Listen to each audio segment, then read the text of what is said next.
Para sahabat Sayyidina Abu Bakar, Sayyidina Umar, yang lain-lainnya di saat mendengar hari kiamat selalu menitikkan air mata. Lah ini orang pegunungan ini bingung nih. Ini orang-orang besar ini, orang paling dekat dengan Nabi Muhammad saja menangis takut padahal amalnya sudah baik. Lalu saya ini bagaimana nanti? Insyafnya yang ada. Di saat dia bingung begini, tiba-tiba ngangkat tangan, tiba-tiba bertanya kepada Rasulullah, "Ya Rasulullah." Rasulullah lagi khutbah ini, lihat. Begitu gundahnya hatinya, begitu pusingnya dirinya, begitu bingungnya. Kalau orang hebat seperti Sayyidina Abu Bakar, Sayyidina Ali, Sayyidina Umar bingung di saat mendengar hari kiamat, di saat mendengar mahsyar disebut, bagaimana dengan aku? Lalu tiba-tiba dia tanya, "Ya Rasulullah, kapan kiamat itu datang?" Rasulullah melihat pertanyaan ini heran. Engkau bertanya tentang sesuatu yang besar, ibaratnya begitu. Ini orang kalau mendengar hari kiamat pada nangis, kok ini malah bertanya hari kiamat. Bertanya Rasulullah, apa yang engkau persiapkan untuk hari kiamat? Madza a'dadta laha? Orang itu bingung dengan pertanyaan itu malah ditanya oleh Rasulullah. Orang itu bingung, kalau Sayyidina Abu Bakar hebat saja bingung nangis mendengar hari kiamat. Lalu aku bagaimana? Lah kok ditanya oleh Rasulullah? Anggap saja dia itu kita. Yang seperti ini amal kurang banyak. Bagaimana bisa bersanding Rasulullah? Bagaimana juga kiamat nanti? Ditanya oleh Rasulullah seperti itu. Orang pegunungan ini menjawab, "Ya Rasulullah, aku tidak punya persiapan apa-apa kecuali kecintaan kepadamu." Saat Rasulullah mendengar ucapan orang pegunungan ini, menghadap Rasulullah dengan badannya kepada orang tersebut, lalu berkata, "Anta ma'aman ahbabta." Engkau bersama orang yang engkau cintai. Jika yang dicintai adalah aku, maka engkau akan bersamaku di surga. Inilah kesempatan bagi kita untuk bersanding dengan Nabi Muhammad, agar Nabi Muhammad mencari kita di padang mahsyar nanti. Ketahuilah Nabi Muhammad orang yang sangat cinta kepada kita. Perjuangannya luar biasa untuk kita. Nabi Muhammad, untuk cinta Nabi Muhammad dipermudah betul oleh Allah. Mulai dari parasnya Nabi Muhammad, tingkah laku Nabi Muhammad, lebih dari itu, Nabi Muhammad juga sangat perhatian kepada umatnya. Dalam satu riwayat, Nabi Muhammad pernah mengadakan ceramah di sebuah tempat. Di saat menyampaikan pengajian, di samping beliau ada Sayyidat Fatimah Az-Zahra, masih kecil. Rasulullah menyampaikan pengajian, menyampaikan ceramah, tiba-tiba ada musuh Allah, orang kafir yang melemparkan batu besar jatuh di pelipisnya Rasulullah, sampai Rasulullah terjengkal ke belakang, lalu balik lagi pun masih menyampaikan pengajiannya. Dan saat itu ada yang retak di pelipis Rasulullah, sehingga ada darah yang rembes hendak jatuh. Saat itu dilihat oleh Siti Fatimah Zahra. Siti Fatimah memanggil abahnya, "Abah, ada darah di pelipismu." Di saat Rasulullah mendengar putrinya menyebut darah ada di pelipisnya, bergegas Rasulullah mengambil surbannya dan ditempelkan di pelipis dengan bergetar. Gemetaran tangan Rasulullah sampai Siti Fatimah bertanya, "Abah takut dengan darah?" Dijawab oleh Rasulullah, "Tidak putriku, aku tidak takut dengan darah, akan tetapi aku takut jika darah ini jatuh ke bumi, bumi marah lalu mengutuk umatku. Aku tidak ingin ada umatku yang terkutuk." Lihat Nabi Muhammad disakiti masih seperti itu. Waktu Rasulullah masuk kampung Taif, Rasulullah masuk kampung Taif untuk menyampaikan kebenaran, untuk mengirim kebaikan kepada mereka, tetapi ditolak oleh mereka, tidak diterima. Bahkan Rasulullah dibikin mainan, dipukuli, dilempar sandal, lempar batu di situ. Semua tempat-tempat keluar ditutup. Pokoknya Muhammad jangan boleh keluar sampai mati. Nabi Muhammad disiksa di situ. Untuk apa waktu itu Rasulullah ke situ? Untuk menyampaikan kebenaran, untuk menyelamatkan mereka. Mereka tidak mau diselamatkan. Akan tetapi malah menyiksa Rasulullah, dan Rasulullah tahu kalau terus di situ bisa benar-benar mati konyol, ibaratnya begitu. Akhirnya Rasulullah berkata kepada pembesar mereka, "Tolong Jika engkau sudah tidak bisa menerimaku, maka biarkan aku keluar. Rupanya omongan Nabi Muhammad ini didengar oleh mereka, tetapi mereka berkata kepada yang lainnya, keluarkan, biar saja keluar, tapi jangan boleh dia keluar selamat utuh, jangan. Lalu bagaimana? Buat barisan yang gede, semua orang ngasih hadiah satu-satu. Akhirnya orang yang gede, keker itu berada di jalan, semua jalan ditutup, hanya satu jalan. Di situ ada orang dua barisan. Sehingga Nabi Muhammad kalau keluar melewati antara dua barisan ini. Dan Rasulullah sadar bahwa di saat Rasulullah menyeberangi satu orang, melewati satu orang, orang ini akan menyakitinya. Tetapi Rasulullah juga berpikir kalau terus di tempat ini bisa diseksa sampai sampai kapan tidak tahu. Maka Rasulullah pun keluar melewati satu persatu orang yang ada di situ. Dan setiap ada orang yang dilewati tiba-tiba memukul pelipis Rasulullah dengan pukulan yang sangat kuat. Yang di kirinya juga memukul. Tiba-tiba di belakang ada yang mendorong Nabi Muhammad sampai Nabi Muhammad tersungkur, muka suci beliau tersungkur ke bumi. Diangkat lagi, dipukul dari kanan, dipukul dari kiri, didorong sampai jatuh lagi, dipukul dari kanan, dipukul dari kiri, didorong sampai jatuh lagi, dan begitu seterusnya sampai Rasulullah keluar dari barisan mereka. Ya Rasulullah, sakit-sakitnya kami penerusmu tidak pernah merasakan sekelumit dari siksa itu. Para dai, para ustadz saat ini enak, di mana-mana nyaman. Jangankan ada yang memukul, lempar kerikil saja tidak ada. Disambut di mana-mana, masya Allah. Ya Rasulullah, alangkah berat perjuanganmu. Kami enak seperti ini ya Rasulullah, berkat perjuanganmu engkau sakit dulu ya Rasulullah. Pahamilah makna ini. Keluar Rasulullah dari barisan mereka. Sampai di luar, Rasulullah merasakan capek yang sangat. Sehingga berlindung di bawah sebuah pohon kurma, dalam riwayat pohon anggur. Di saat Rasulullah duduk di tempat itu, tiba-tiba malaikat Jibril datang. Malaikat Jibril datang dan berkata, ya Rasulullah, aku melihat umatmu sangat keterlaluan. Nabi Muhammad tetap menghadap kepada orang-orang Taif yang menyiksanya. Diulang lagi oleh Jibril, ya Rasulullah, umatmu sungguh sangat keterlaluan. Diulang lagi, ya Rasulullah, umatmu sungguh sangat keterlaluan. Ya Rasulullah, kata Jibril, itu ada gunung. Kalau engkau mau aku angkat gunung itu, aku jatuhkan di atas kepala mereka. Jibril kalau mau berbuat sesuatu harus izin dengan Nabi Muhammad. Nabi Muhammad di saat mendengar omongan Jibril ini kaget rupanya. Di saat Rasulullah melihat orang Taif dengan sendu, mata berlinang, tapi di saat mendengar omongan Jibril ini tiba-tiba kaget dan menghadap ke Jibril. Jibril, jangan lakukan itu. Aku masih berharap di antara mereka ada yang beriman. Aku masih berharap di antara mereka punya keturunan yang beriman kepadaku. Lalu Nabi Muhammad mengangkat tangannya tinggi-tinggi. Allahumma hdi qaumi fa innahum la ya'lamun. Ya Allah, berikanlah petunjuk kepada umatku, karena mereka berbuat itu karena mereka belum tahu ya Allah. Doa Nabi Muhammad di saat dizalimi dikabul oleh Allah, sehingga mereka yang memusuhi Nabi Muhammad semuanya itu mempunyai anak yang ahli iman. Para dai, para ustadz harus punya sifat seperti ini. Kalau cuma disakiti sama jamaah itu kesempatan untuk berdoa, doakan, insyaallah angkatlah jamaah menjadi kekasihmu ya Allah. Beres, dikabul. Kira-kira bagaimana kalau ada ustadz habis ngaji dipukulin lalu keluar ketemu 10 tentara. Kiai ustadz ngapain? Dipukulin orang kampung. Ya sudah, mau diapain dia?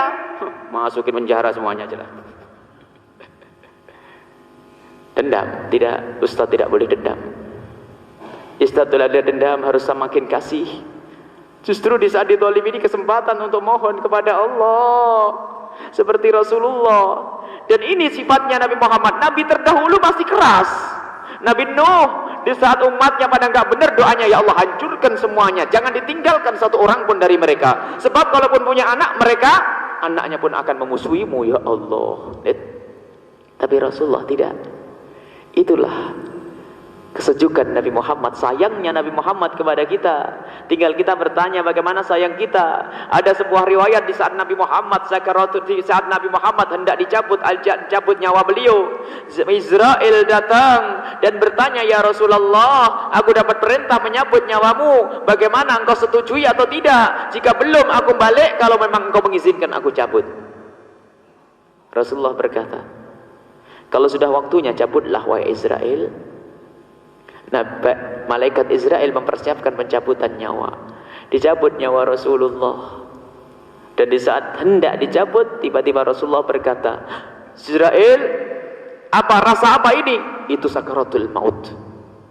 "Apakah tidak ada cara yang lebih halus untuk mencabut nyawa?"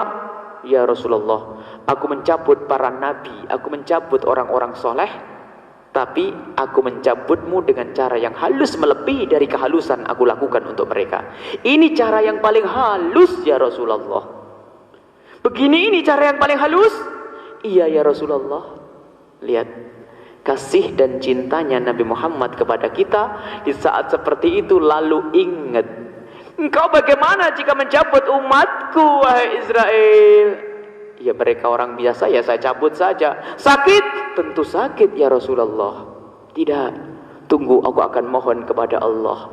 Nabi Muhammad memohon kepada Allah, "Ya Allah, berikan kepadaku separuh atau berikan kepadaku sakit sakaratul maut umatku, biar aku yang merasakan asal mereka tidak sakit." Dicabut nyawa Rasulullah SAW. Dan yang menjadi umat Nabi Muhammad merasakan sakaratul maut tidak seberapa sakit.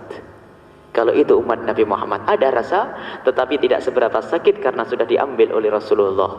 Lihat, ini rasa kasih dan cintanya Nabi Muhammad.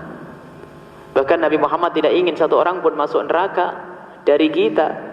Bahkan di mahsyar Rasulullah bingung mencari umatnya. Di saat orang pada bingung mengurus dirinya sendiri, ternyata Rasulullah adalah orang yang bingung mengurusi orang lain. Dicari umat beliau, dicari dan dicari. Akan tetapi ada kesadaran kita yang harus kita gugah. Kita merasa sebagai umat Nabi Muhammad, akan tetapi ketahuilah di padang mahsyar ini nanti ada pemandangan. Kalau tadi diceritakan umat Nabi Muhammad aman, di saat dicabut nyawanya ringan, Rasulullah yang akan mencari di padang mahsyar, benar-benar akan mencari. Tapi akan tetapi ternyata ada riwayat cerita, ketahuilah dan takutlah bahwa di situ nanti ada cerita.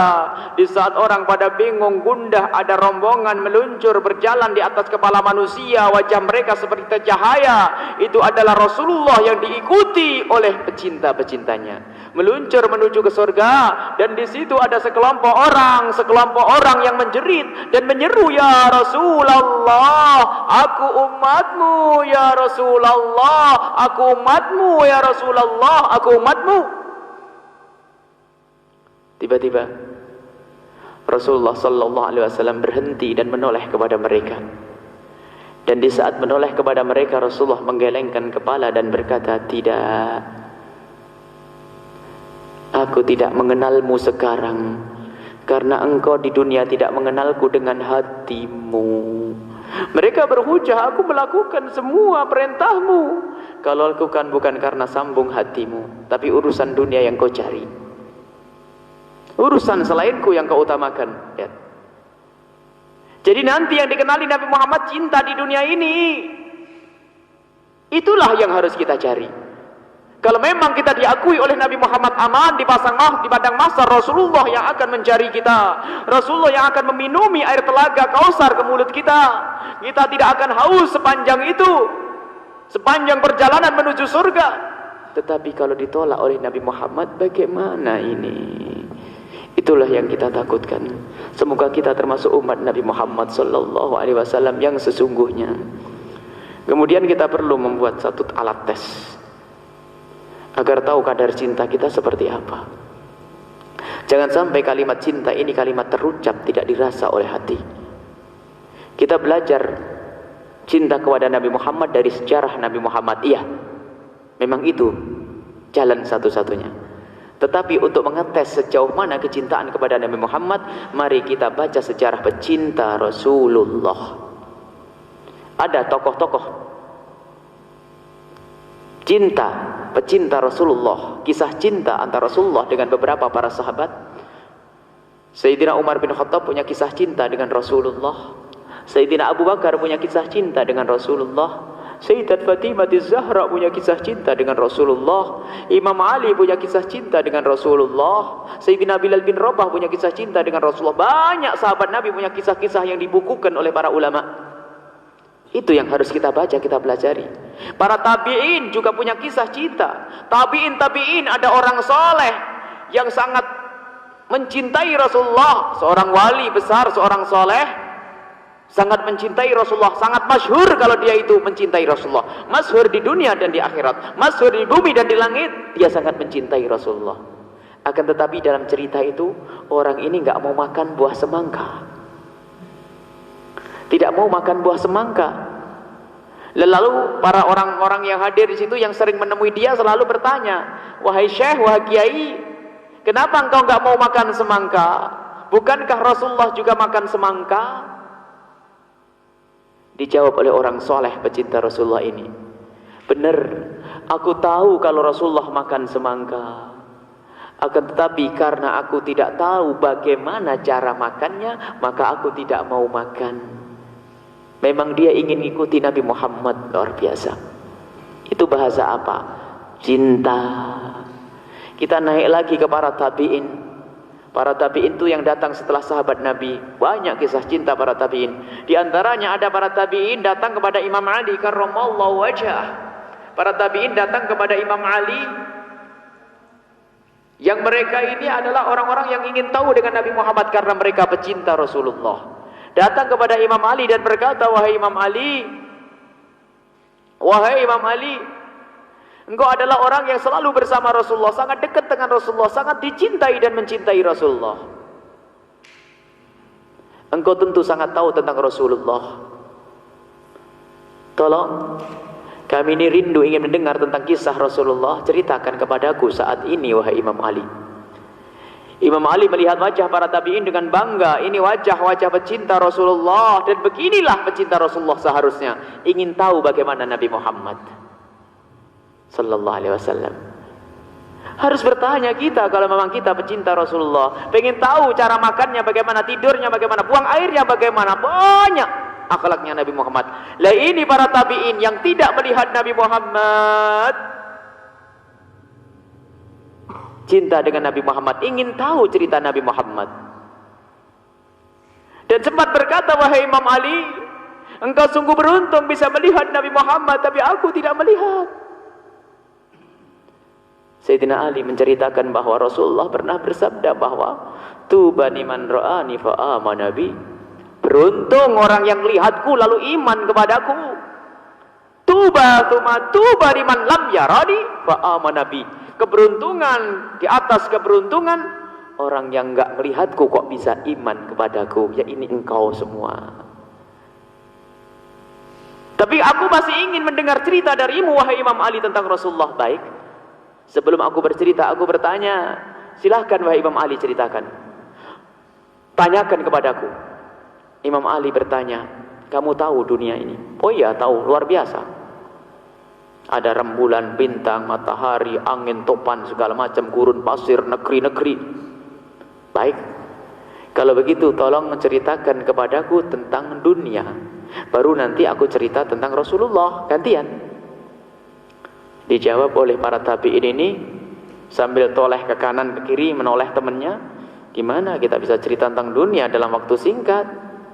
Lalu berkata salah satu dari mereka, wahai Imam Ali, bagaimana aku bisa bercerita tentang dunia seisinya ini yang begitu gede ini dalam waktu singkat ini? Tidak mungkin wahai Imam Ali. Imam Ali tersenyum melihat wajah pecinta Rasulullah ini.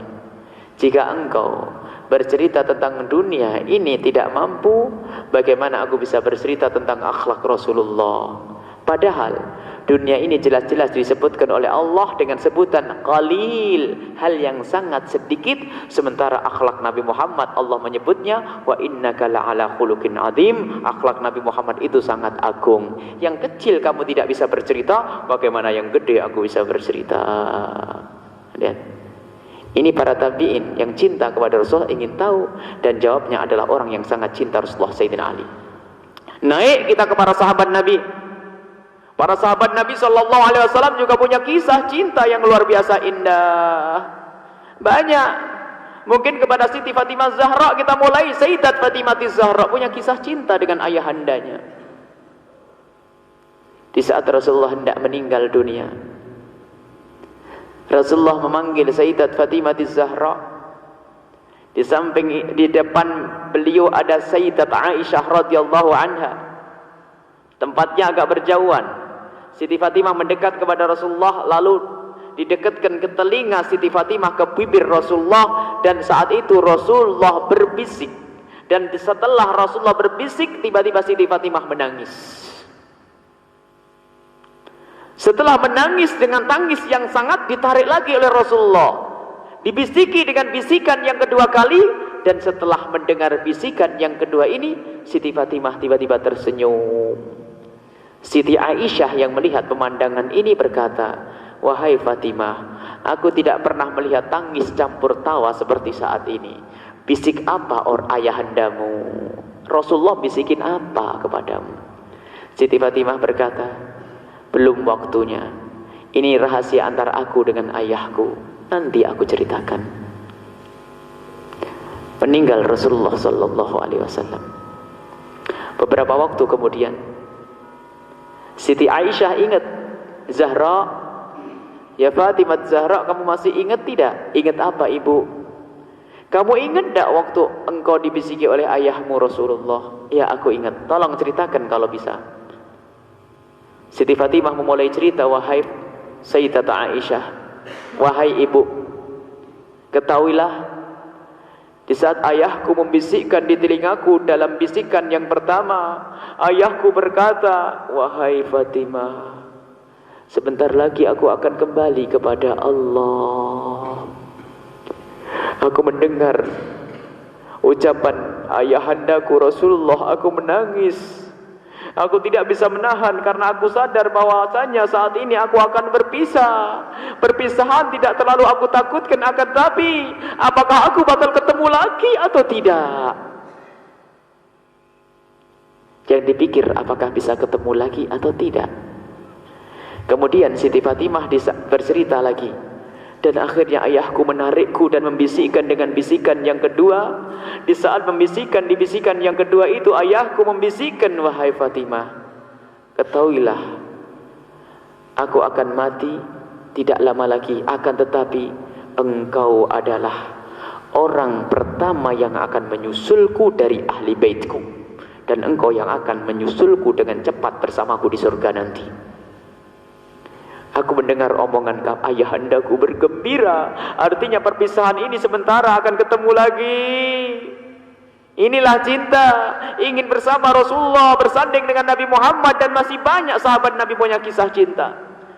Akan kita akhiri dengan kisahnya Bilal bin Rabah. Dan setelah itu kita tutup, nanti ada tanya jawab. Karena malam ini adalah kebetulan malam Maulid Nabi, pembacaan kitabnya kita tunda. Karena bicara tentang Rasulullah ini bicara panjang yang tidak berbatas. Tidak bisa kita potong. Biarpun yang kita sampaikan tidak ada seberapa 0,%, tidak ada apa-apanya dari sejarah panjang Nabi Muhammad. Ini hanya sekelumit. Sayyidina Bilal bin Rabah di saat Rasulullah meninggal dunia betul-betul merasa berduka. Dukanya amat dalam dirasakan sehingga beliau waktu itu menghadap kepada Sayyidina Abu Bakar, wahai Khalifah Abu Bakar, tolong izinkan aku. Izin apa wahai Bilal? Izinkan aku untuk mundurkan diri, gak azan lagi. Kenapa Bilal? Saat itu Sayyidina Bilal dengan Sayyidina Abu Bakar As-Siddiq di samping kubur Nabi Muhammad. Kenapa engkau mengundurkan diri wahai Bilal? Wahai Khalifah Abu Bakar, kamu tahu kebiasaan aku adzan. Setiap kali aku adzan, aku naik ke tempat itu. Setelah aku dari tempat itu, lalu aku ke tempat itu sambil menunjuk kubur Nabi Muhammad, yang kuburan Nabi Muhammad itu adalah dulu kamarnya Siti Aisyah, kamarnya Rasulullah sallallahu alaihi wasallam. Setiap aku turun dari menara, wahai Khalifah Abu Bakar, kebiasaanku aku langsung menuju ke kamar Rasulullah dan aku berkata, Assalamualaikum ya Rasulullah, salat, salat, salat. Dan saat ini Rasulullah sudah meninggal. Aku susah, aku tidak mampu melakukannya. Diizinkan Sayyidina Bilal oleh Abu Bakar untuk tidak adzan lagi. Kemudian Sayyidina Bilal pergi ke Syam. Cerita ini diriwayatkan Ibnu Asakir meriwayatkan cerita ini, dan beliau mengatakan bahwa sanadnya ini adalah sahih. Sampailah di Syam. Setelah berapa lama di Syam, Sayyidina Bilal bin Rabah, tiba-tiba di suatu malam beliau bermimpi ketemu Rasulullah sallallahu alaihi wasallam. Sungguh wahai kaum muslimin, mimpi ketemu Rasulullah itu muqaddimah pertemuan dengan Rasulullah yang sesungguhnya. Karena Rasulullah pernah bersabda dalam hadis yang diriwayatkan oleh Imam Bukhari, man ra'ani fil manami sayarani aw sawfa yarani fil yaqdati fa inna syaitana la yatamathalu bi. Barang siapa yang bermimpi melihatku di dalam mimpi, maka ia akan melihatku secara sesungguhnya. Sebab syaitan tidak bisa menjelma jadi aku. Yang bermimpi ketemu Rasulullah bergembiralah, itu kabar gembira dari Rasul, dari Allah untuk kita. Allah mengirim Rasulullah dalam mimpi. Jika ada yang bermimpi ketemu Rasulullah, ternyata Rasulullah pincang, Rasulullah berjerawatan, Rasulullah tidak menarik kepilah, itu benar Rasulullah, hanya itu karena kecintaan kita yang ada yang keropos sehingga tampil seperti itu. Sudah ada cinta sampai kita bisa mimpi Rasulullah, tinggal kita tambah, kita tambal sehingga penuh, sehingga kita akan melihat Rasulullah sempurna di dalam mimpi. Dan urusan mimpi ini urusan fitnah. Maka siapapun yang bermimpi ketemu Rasulullah, biasakan untuk disembunyikan, jangan suka ngobrol mimpi ketemu Rasulullah. Sebab ini membuka celah orang dusta. Kadang-kadang ada orang kalau punya kemampuan ngaku mimpi ketemu Rasulullah, apalagi yang baru mendengar hadis Imam Bukhari, wah gampang. Saya mimpi ketemu Rasulullah, katanya saya harus menikah dengan dia, sebab ibunya mulai kemarin gak setuju. Ya, bohongi karena mimpi ketemu Rasulullah. Mimpi ketemu Rasulullah, dikit-dikit mimpi ketemu Rasulullah, padahal dusta itu. Maka yang bermimpi ketemu Rasulullah, jika tidak berkenaan dengan urusan orang lain, tidak usah terlalu banyak diceritakan, kecuali melihat ada maslahahnya. Khawatir berubah menjadi kesombongan di dalam dirinya, karena apa? Merasa dia lebih bagus dari yang lainnya. Saya sudah mimpi ketemu Rasulullah. Orang dahulu, orang salafun as-salih, para pendahulu kita, orang-orang soleh yang mendahului kita, jika bermimpi ketemu Rasulullah, beliau bersedekah. Bahkan ada yang bersedekah semua yang di rumahnya dikasihkan ke orang lain. Semua yang dimiliki diberikan ke orang lain, tanda berterima kasih kepada Allah karena dikirim Rasulullah di dalam mimpinya. Begitu mahalnya mimpi ketemu Rasulullah. Dan Sayyidina Bilal faham makna ini, paham hadis ini. Sayyidina Bilal bermimpi ketemu Rasulullah, dan di dalam mimpi itu Rasulullah berkata, ya Bilal, ma hadzal jafa, alangkah kerasnya hatimu Bilal, mana kerinduanmu kepadaku, lama engkau tidak pernah kunjung ke kuburku. Terbangun Sayyidina Bilal bin Rabah, menangis dengan tangis yang dibarengi rasa takut yang dalam. Takut ditinggal Rasulullah. Rasulullah menegurnya. Sayyidina Bilal menangis, lalu dikerumuni oleh keluarga. Engkau menangis? Iya, aku menangis karena aku takut. Takut apa? Takut ditinggal Rasulullah. Kenapa? Aku mimpi ketemu Rasulullah. Rasulullah menegurku, alangkah gersang, alangkah kerasnya hatimu, mana kerinduanmu, kok lama tidak kunjung. Para keluarganya mengisyaratkan, kunjunglah engkau sekarang. Baik, aku akan kunjung berziarah kepada Nabi Muhammad sallallahu alaihi wasallam. Mari kita berziarah Rasulullah bersama Bilal bin Rabah. Ketahuilah ziarah Nabi Muhammad adalah suatu kemuliaan. Jangan sampai Mekah, Madinah gak ziarah Rasulullah. Bahkan harus kita lintaskan di hati kita, ingin ziarah Nabi Muhammad. Semoga bisa naik haji semuanya ini, amin. Ziarah Nabi Muhammad di sana. Dan kalau naik haji, cari pembimbing yang mau ziarah Rasulullah dan senang ziarah Rasulullah. Sebab ada sebagian orang yang gak mau ziarah Rasulullah, gak tahu sebabnya apa. mengatakan itu enggak benar, ini bahkan mungkin dengan bahasa yang seolah-olah benar. Ketahuilah Bu, Pak, ziarah Nabi Muhammad tidak masuk dalam rukun kewajiban dengan fardu wajibnya haji. Tidak ada dalam rukun haji ini adalah ziarah Nabi Muhammad, enggak usahlah Bu. Benar. Memang ziarah Nabi Muhammad bukan rukun wajibnya haji, akan tetapi ketahuilah ziarah Nabi Muhammad adalah fardu rukun sahnya cinta kepada Nabi Muhammad sallallahu alaihi wasallam. Fahamilah makna ini. Sayyidina Bilal, orang yang sangat mengerti syariat Rasulullah, melakukan ziarah ke kubur Nabi Muhammad. Siapa yang paling mengerti sunnah Nabi melebihi daripada Bilal dari orang yang hidup di zaman ini? Kita mengambil sunnah Nabi dari para sahabat, dan sahabat Bilal adalah paling dicintai oleh Rasulullah, termasuk yang paling dicintai oleh Rasulullah. Berangkat Sayyidina Bilal syaddur rihal, menyiapkan kendaraannya untuk ziarah Rasulullah sallallahu alaihi wasallam. Berangkat Sayyidina Bilal dengan tanpa lelah, tanpa payah menuju Rasulullah, terus berjalan dan berjalan berhari-hari karena Sayyidina Bilal di Syam, Rasulullah ada di Madinah. Syam Madinah itu lama perjalanan yang panjang, ibaratnya Jawa Timur sampai Lampung sana, atau mungkin lebih sampai Palembang. Sampailah Sayyidina Bilal bin Rabah di depan kubur Nabi Muhammad. Saat itu kerinduan Sayyidina Bilal menjadikan Sayyidina Bilal tiba-tiba terduduk di situ, bersimpuh di hadapan kubur Nabi Muhammad, lalu tangannya ditempelkan di kubur Nabi Muhammad. Fahamilah,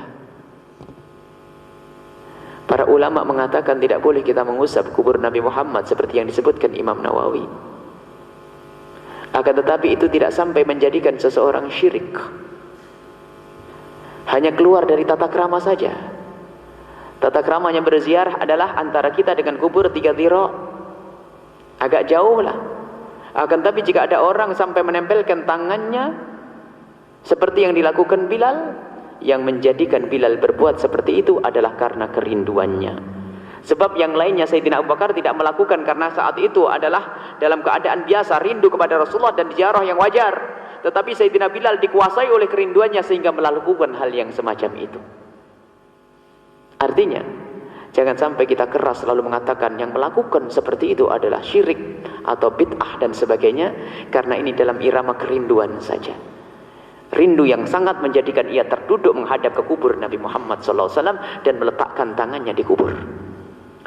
Kemudian Sayyidina Bilal yang biasa suaranya lantang keras, tiba-tiba saat itu Sayyidina Bilal habis suaranya, dihabiskan oleh kerinduan dan cintanya kepada Rasulullah, sehingga ia tidak mampu mengucapkan kalimat mari kita bersama Bilal ziarah Rasulullah. Bilal tidak mampu mengeluarkan kalimat ziarah kepada Rasulullah, tidak bisa mengucapkan salam kepada Rasulullah dengan suara yang bisa didengar orang. Ternyata dia hanya menggerakkan mulutnya, bibir bergetar, suara lirih parau, ia mengucapkan kalimat ya Rasulullah, Assalamu alayka ya Rasulullah, Assalamu alayka ya Habiballah, Assalamu alayka ya Nabi Allah. Dibarengi dengan derai air mata di pipi Bilal. Itulah kerinduan. Sayyidina Abu Bakar dan Sayyidina Umar tiba-tiba datang dari kejauhan berbisik, ini siapa itu? Kata Sayyidina Umar, itu Bilal. Baik. Disamperin Sayyidina Bilal, Assalamualaikum wahai tukang adzan ya Rasulullah. Bilal menoleh, lalu berdiri dan merangkul Sayyidina Abu Bakar, Sayyidina Umar. Wahai khalifah. Iya. Waalaikumsalam wahai khalifah Rasulullah. Waalaikumsalam wahai Umar ibn Khattab sahabat Rasulullah. Sayyidina Abu Bakar bertanya, engkau ada di sini Bilal? Engkau kelihatannya lunglai, tangismu begitu sangat, tangismu begitu parah, engkau menangis dengan kesedihan yang sangat. Ada apa dengan engkau? Wahai Khalifah Abu Bakar, aku rindu kepada Rasulullah. Akan tetapi di balik kerinduanku ini ada rasa takut. Takut apa wahai Bilal? Aku takut ditinggal Rasulullah. Takut ditinggal Rasulullah. Iya, aku bermimpi ketemu Rasulullah. Rasulullah menegurku, Bilal, Mana kerinduanmu kepadaku? Lama engkau tidak pernah kunjung kepadaku.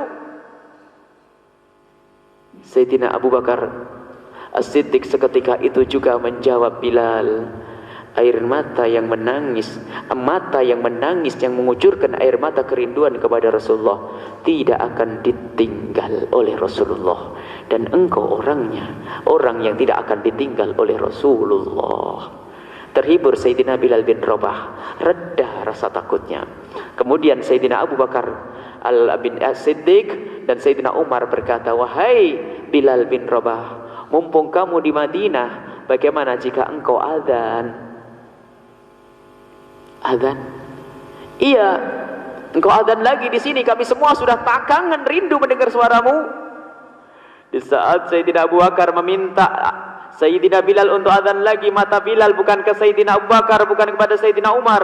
Mata Sayyidina Bilal langsung melihat ke menara tempat azan, ke tempat azan yang biasa digunakan untuk azan. Lalu menengok ke kubur Nabi Muhammad, melihat lagi ke tempat azan, melihat ke kubur Nabi Muhammad. Sambil menitikkan air mata lalu mengelengkan kepala. Tidak wahai Khalifah, tidak. Alasanku masih sama. Aku tidak bisa menahan rasa kerinduanku yang dalam kepada Rasulullah. Kebiasaanku kalau aku azan ke tempat itu, aku turun ke kamar Rasulullah dan aku menyapa Rasulullah, Assalamualaikum ya Rasulullah, salat. Dikabulkan oleh Sayyidina Abu Bakar permohonan Bilal untuk menolak jadi tukang azan ini. Akhirnya di saat itu tiba-tiba ada dua anak kecil datang kepada Sayyidina Bilal, umurnya 9 tahun, 10 tahun, yang sangat kenal dengan Sayyidina Bilal. Dari kejauhan sudah menyebut, Assalamualaikum wahai tukang adzannya kakekku. Assalamualaikum wahai tukang adzan kakekku. Sayyidina Bilal terkaget, lalu menoleh ke kanannya dan menoleh ke kiri. Di kiri kanannya ada Sayyidina Hasan dan Sayyidina Husain. Kemudian Sayyidina Bilal bin Rabah mengangkat tangan dan mengucapkan syukur kepada Allah. Ya Allah, aku rindu kepada kekasihmu Nabi Muhammad, dan engkau kirim orang-orang yang sangat dicintai oleh kekasihmu Nabi Muhammad, yang kedua-duanya adalah sangat mirip dengan kekasihmu Nabi Muhammad. Ya Rasul, ya Allah, terima kasih, terima kasih. Kerinduanku terpenuhi, kerinduanku tertunai. Lalu Sayyidina Bilal bin Rabah menghadap kepada Sayyidina Hasan dan Husain. Kemudian Sayyidina Hasan dan Husain dijejer. Ketahuilah, perut Sayyidina Hasan ke atas seperti Rasulullah, perut Sayyidina Husain ke bawah seperti Rasulullah sallallahu alaihi wasallam. Kemudian Sayyidina Hasan dan Sayyidina Husain dijejer oleh Sayyidina Bilal, dan Sayyidina Bilal sesaat melihat muka Sayyidina Hasan, sesaat melihat kaki Sayyidina Husain, sesaat melihat muka Sayyidina Hasan, sesaat melihat kaki Sayyidina Husain, sesaat melihat muka Sayyidina Hasan, lalu turun ke kaki Sayyidina Husain dibaringi dengan derai air mata, lalu tiba-tiba merangkul Sayyidina Hasan dan Husain dan diciumi, lalu menghadap ke kubur Nabi Muhammad dan berkata, ya Rasulullah, sungguh keharumanmu ada di cucumu.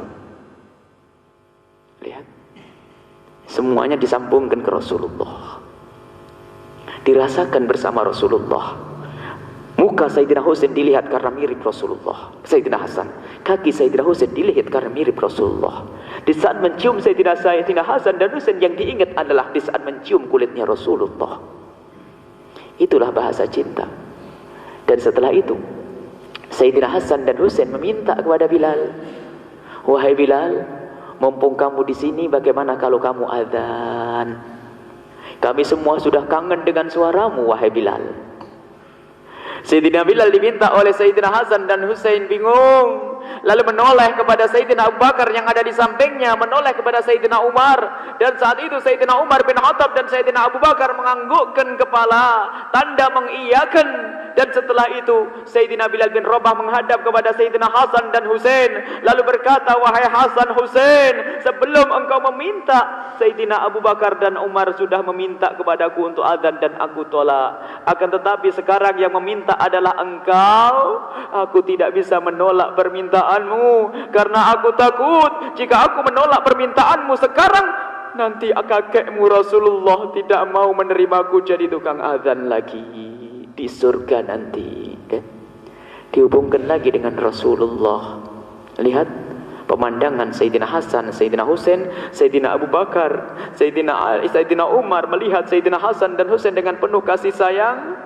Sayyidina Bilal bin Rabah tidak bisa menolak permintaannya. Ketahuilah, inilah makna yang harus kita pahami. Itulah makna cinta yang diajarkan oleh sahabat Rasulullah kepada ahli baitnya Rasulullah sallallahu alaihi wasallam. Sayyidina Abu Bakar yang pernah mengatakan, "Rukubu Muhammadan fi ahli baitihi." Perhatikan Nabi Muhammad dengan memperhatikan ahli baitnya. Sehingga Sayyidina Abu Bakar harus ngangguk, jangan sampai kecewa Sayyidina Hasan dan Husain. Itulah cinta sahabat Rasulullah kepada ahli bait Rasulullah sallallahu alaihi wasallam. Kemudian Sayyidina Bilal azan pada waktu yang sudah ditentukan. Azan Sayyidina Bilal mengumandangkan suara di masjidnya Rasulullah, Allahu Akbar, Allahu Akbar.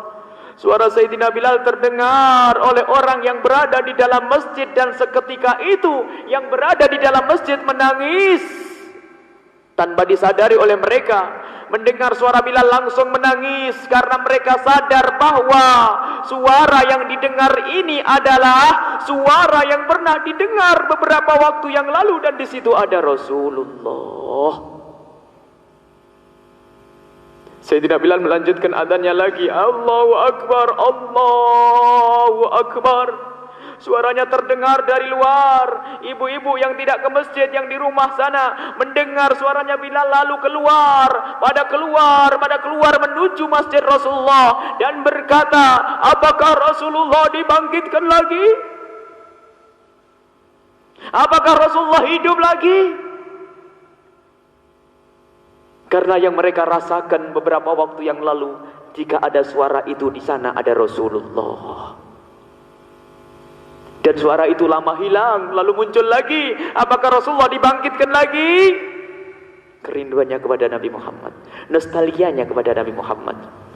Orang-orang yang berada di dalam masjid, sebagian dari mereka keluar ngasih tahu, tidak, Rasulullah tidak hidup lagi, Rasulullah tidak dibangkitkan lagi, tapi itu suaranya Bilal. Ibu-ibu itu, orang-orang yang dari rumah, yang keluar dari rumah itu, akhirnya berpaling, membalik mukanya, lalu menundukkan kepala, mengucurkan air mata sambil pulang dan berkata, ya Rasulullah, ya Rasulullah, ya Rasulullah, sampai ke rumah masing-masing. Itu bahasa cinta.